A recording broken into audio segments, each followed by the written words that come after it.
মায়ের নাম করতে করতে চলে শ্যামা কি আমার কালো রে শ্যামা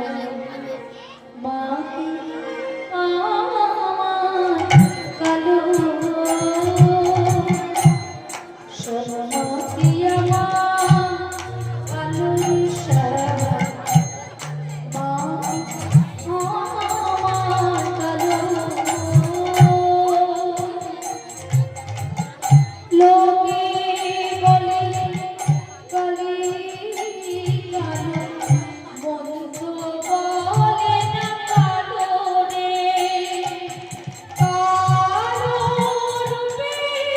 দিগম্বরে কালো রূপে দিগম্বরে দিদি কত করে আলো রে শ্যামা ধরি ধরি ধরি ধরি ধরি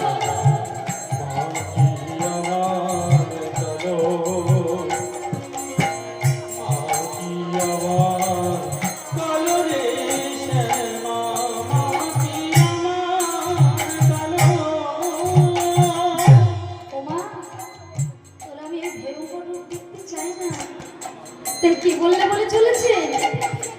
শ্যামা কখনো সে কখনো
সে কি করছিলেন না গোবর মাখিয়ে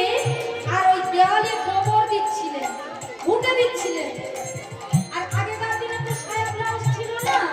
শুধু শাড়িটাই ছিল তাই মা ওই দেওয়ালে ঘুটে দিতে দিতে কি হলো না কৃষ্ণনন্দ আগমবাগীশ গান করতে করতে আসছে আর মা আমার দেওয়ালে ঘুটে দিচ্ছেন দিতে দিতে আসছেন আর ওদিকে কৃষ্ণনন্দ আগমবাগীশ আসছে শ্যামা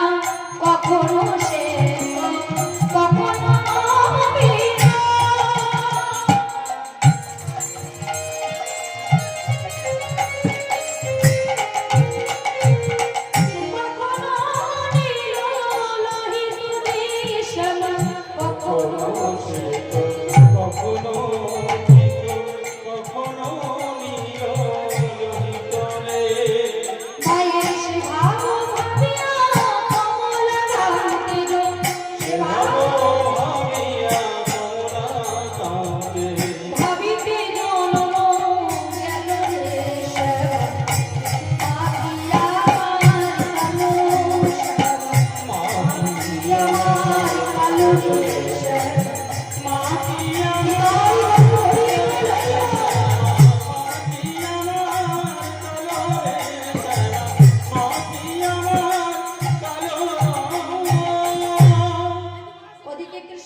খসে পড়ে গেল আর যখনই দেখলেন কৃষ্ণনন্দ আগমবাগীশ আসছে মার হাতে তো গোবর মা আমার কাপড়টাও তুলতে পারছে না সেই কৃষ্ণনন্দ আগমবাগীশকে দেখে মা আমার এক হাতে এরকম ভাবে ঘুটে দিচ্ছে আর এক হাতে গোবর ধরে আছে হঠাৎ মায়ের জিভটা বাহির হয়ে গেল কৃষ্ণনন্দ আগমবাগীশ এসে তাহলে মা এই রূপে আমি তোকে পূজা করব বেশ সেই থেকে হলো মূর্তি পূজা। কৃষ্ণনন্দ আগমবাগীশ প্রথম চালু করেছিলেন মূর্তি পূজা।